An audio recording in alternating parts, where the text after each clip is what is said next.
बिस्मिल्लाहिर्रहमानिर्रहीम। अस्सलाम वालेकुम। विनेस स्पोर्ट्स के साथ आपका मेज़बान शहजादा मोइन हाजिर है। विनेस स्पोर्ट्स की टीम की जानिब से तमाम अहले वतन को ईद का तीसरा रोज़ बहुत बहुत मुबारक हो। आज हमारे प्रोग्राम में हमारे साथी एक्सपर्ट रियाजुद्दीन साहब मौजूद हैं, जो आज तीसरा रोज़ भी हमारे साथ जो है स्टूडियो में गुजार रहे हैं, और उसके साथ साथ जो है बतूल काजिम साहिबा हमारे साथ मौजूद हैं, जो हॉकी प्लेयर हैं। आज इनसे भी बात करेंगे हॉकी के हवाले से भी, कितना वक्त वो हॉकी को देती हैं और घर वालों को, तो मजीद इनसे भी बात करेंगे। रियाज साहब, सबसे पहले आपके पास आते हैं, क्या कहेंगे, ईद का तीसरा रोज है, किस तरह गुजर रही है ईद?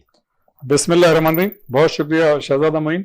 देखिए, ईद तो ज़ाहिर है साल में एक मरतबा आती है और पूरे रमज़ान हम लोग रोज़े रखते हैं और उसके बाद खुशी जो अल्लाह ताला की तरफ से हमें दी गई है वो मनाते हैं।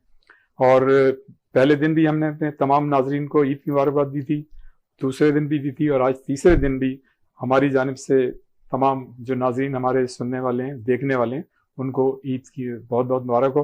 और यकीनन हमें ये तवक्को है कि आपने पहले दिन से लेकर तीसरे दिन तक जो ईद की खुशियां हैं वो बेहतरीन अंदाज से मनाई होंगी, और बच्चों ने यकीनन ईदी ली होगी और उनको लेनी भी चाहिए। और जो बच्चे भी रह गए उन्हें चाहिए कि जल्द से जल्द अपने बड़ों से ईदी लें। और जो बड़े क्योंकि आज आखिरी रोज है, रोज है और जाहिर है वक्त कम है, मुकाबला सख्त है, तो बच्चों से मेरी ये गुजारिश है कि वो जल्दी जल्दी ईदी लें। अब जब जैसे जैसे आप बड़े होते जाते हैं ना, तो फिर ईदी मिलने के चांसेस जो हैं वो कम से कम हो जाते हैं। तो बेहतर ये है कि आप लोग अपनी ईदी जो है लें। और अच्छा, बच्चे ईदी जमा करने के बाद हम देखते हैं कि खेल कूद में बहुत ज्यादा, या अपनी चीजों को, आजकल तो बच्चे ज्यादातर मोबाइल की तरफ तवज्जो देते हुए दिखाई देते हैं, समझते हैं कि बस ईदी जमा हो वो जाके मोबाइल ले लें।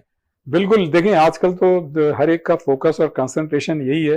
खुद हम देखते हैं, अपने खानदान में देखते हैं, बच्चे जो अब मतलब ग्रो कर रहे हैं, नए आ रहे हैं, तो उनका जो है फोकस और मतलब टारगेट यही होता है कि हम जो न्यू ब्रांड है और नया से नया जो मतलब वो है मोबाइल वो लें या फिर लैपटॉप वगैरह लें। तो ये इट इज नो डाउट, देखें आज का दौर जो है तरक्की का दौर है, साइंस का दौर है, इंटरनेट का दौर है और कम्युनिकेशन का दौर है। तो आज के इस जदीद और तरक्की याफ्ता दौर में यकीनन इन चीज़ों की ज़रूरत है और होनी भी चाहिए। लेकिन असल जो चीज़ है वो ये है शहजादा मोइन कि हम इन चीज़ों का पॉजिटिव मतलब उसका इस्तेमाल करें। इसलिए कि देखें हर चीज़ में दो पहलू होते हैं, एक नेगेटिव एक पॉजिटिव। लेकिन अगर आप इन चीज़ों से पॉजिटिव चीज़ें निकालेंगे तो वो आपके लिए भी अच्छी होगी, आपके माशरे के लिए भी अच्छी होगी, आपके फैमिली के लिए भी अच्छी, खुद आपके लिए अच्छी होगी, आपके मुल्क के लिए अच्छी होगी। तो मैं ये समझता हूँ कि अब जैसे जैसे ज़माना आगे बढ़ रहा है, इस जदीद दौर में मतलब ये कि कम्युनिकेशन जो है वो उसकी बड़ी अहमियत बढ़ गई है। आप आजकल ये देखें कि बच्चों की जो क्लासेस हैं वो भी मतलब ये कि बाकायदा मोबाइल पे जो कोविड-19 आया था तो ये होती हैं। तो इस हद तक तो ज़रूर है कि मतलब आपको एक लेटेस्ट मतलब जो है मोबाइल लेना चाहिए ताकि आप सारी चीज़ें अपनी बेहतरीन तरीके से कर सकें। लेकिन चूंकि हम ईद की बात कर रहे हैं और आपने कहा कि ईद में बच्चों का फोकस ये होता है कि पैसे जमा करें और अच्छे से अच्छा मोबाइल हासिल करें, तो यकीनन ये भी करना चाहिए। लेकिन अपनी जो ईद की जो खुशियां हैं उसको बेहतरीन तरीके से दोबारा करना चाहिए। और मैं बच्चों को एक मैसेज दूंगा, यकीनन देखें हमें हमारे बड़े भी हमको ये समझाते थे कि ईद का दिन जो होता है खुशियों का दिन होता है। अगर किसी से आपके ताल्लुकात खराब हैं या जिनसे आप नहीं मिले हैं, ये उनसे जो है आप मिलें। अगर आपने कोई गलती की है तो उनको माफ़ी मांगे। माफ़ी जो है वो बड़े लोग मांगते हैं, छोटे लोग जो हैं वो माफ़ी नहीं मांगते। तो आपको जो है मतलब पहल करनी चाहिए, आगे बढ़ना चाहिए और उन लोगों से जिन लोगों से आपके ताल्लुकात खराब हैं, इस देखें हमें जो हमारा मजहब है दरगुजर करना चाहिए। तो ये जो पूरा रमजान है ये भी इसी चीज का दर्द देता है। और जो ईद है, जो खुशियों का मौका अल्लाह ताला ने फराहम किया, तो इन खुशियों में हमें अपने जो करीब करीब के जो गरीब लोग हैं और जो मुस्तहिक लोग हैं उनको हमें नहीं भूलना चाहिए, उनसे यकीनन उन्हें नहीं भूलना चाहिए। बतूल, आज ईद का तीसरा रोज है, पहले दिन क्या किया, दूसरे दिन क्या किया और तीसरे रोज तो आज हमारे साथ आप बैठी हैं। थैंक यू सो मच शहजादा। सबसे पहले तो मैं सबको दिल की गहराई से ईद मुबारक देना चाहूंगी, हॉकी की तरफ से, हॉकी टीम की तरफ से, क्योंकि हम लोग बहरहाल एक फैमिली की तरह चलते हैं। बिल्कुल, ईद के हमारे से पहले तो हम लोग का ये होता है कि ईद का मतलब ये होता है कि टोटल मतलब फैमिली का कब्जा होता है कि भैया अब आप लोगों ने कहीं नहीं जाना।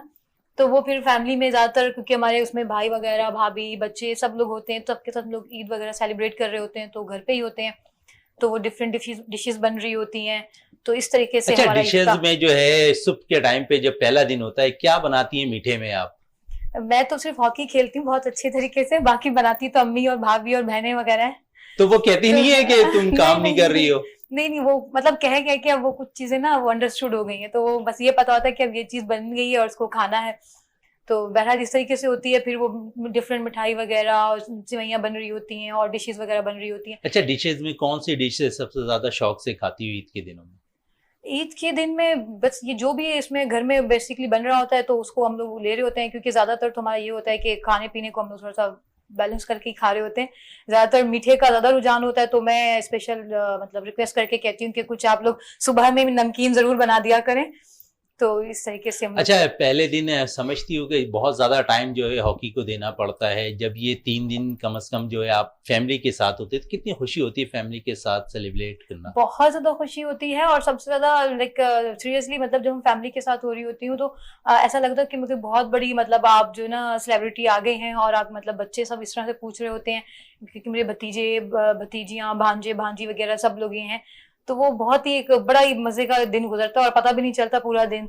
तो बस सबका भी यही होता है कि अब आप इन सबको टाइम दो, बिगाड़ दो, अब आप तो बिजी हो जाओगे उसके बाद तो, लेकिन एक बड़ा अच्छा मतलब माहौल रहता है, बड़ा अच्छा माहौल रहता है। रियाज साहब, कितनी मुश्किलात होती हैं? रियाज साहब, आप भी प्लेयर रहे हैं हॉकी के, तो प्लेयर्स तो कोई भी हो और वो पाकिस्तानी परचम सब जलाली उसके बीच पे लगा हो तो समझते हैं कि परेशान तो रहते हैं कि किसी भी अगर शॉपिंग सेंटर पे चले जाएं या खाने पीने की जगह पे चले जाएं तो लोग वहां पर ज्यादातर देखते हैं कि सेल्फियां बनाना शुरू कर देते हैं।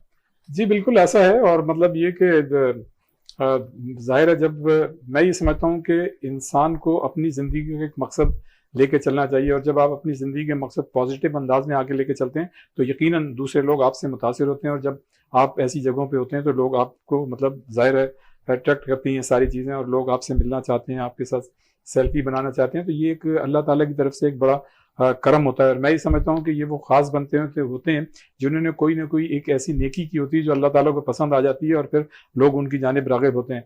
तो ये सारी मतलब चीजें क्योंकि हैं। हमने देखा कि रमजानुल मुबारक में भी जो है क्रिकेटर रोमान रईस है जो है गुलिस्तान जौहर पर जो है उन्होंने अपने फाउंडेशन की जानिब से अफ्तारी का एहतमाम करते थे, और वहाँ हमने देखा कि तमाम ही जो पाकिस्तानी क्रिकेटर्स है वो आते थे और वहाँ पर अफ्तार भी करा रहे होते थे लोगों को। तो वहाँ लोग जो है क्रिकेटर्स के साथ सेल्फियां बनाते हुए नजर आए, तो ये भी एक अच्छा साइन था रोमान रईस की जानिब से। जी, ना सिर्फ देखें रोमान रईस की जानिब से, बल्कि अगर आप पूरे पाकिस्तान में देखें तो पाकिस्तान के हर शहर में कमोबेश इस तरह की चीज़ें हो रही हैं। और मैं ये समझता हूँ कि ये बड़ी अच्छी बात है कि जो हमारे नौजवान जिन्होंने जो साथ साथ मुल्क की भी खिदमत कर रहे हैं और बैरून मुल्क पाकिस्तान का नाम रोशन कर रहे हैं, वो भी इस मतलब एक एक्टिविटीज़ में शामिल होते हैं, सोशल एक्टिविटीज़ में, और लोगों को मतलब खाना खिला रहे होते हैं। तो ये एक बहुत ही अच्छी बात है, बड़ी पॉजिटिव बात है, ऐसा होना चाहिए। लेकिन मैं ये समझता हूँ कि हमें इसके साथ हमारे वो तमाम इंस्टीट्यूशन, हमारे वो तमाम इदारे, हमारे वो तमाम फाउंडेशन और वो तमाम मतलब ये जितनी भी NGOs हैं, इनको ये चाहिए कि जिस तरह से वो फलाही काम बढ़ चढ़ के कर रहे हैं, बहुत ही अच्छा कर रहे हैं, उनको हम सलूट करते हैं, उनको हम खराज तहसीन पेश करते हैं।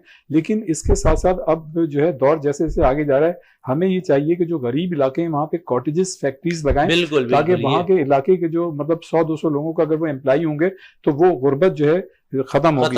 और ये जो सिलसिला है, ये जितनी भी रोजगार भी उन्हें मौका फराहम किया जाएगा। ये जो चीजें ये बिल्कुल अपनी जगह काम करेंगे, इसी तरह से होना चाहिए।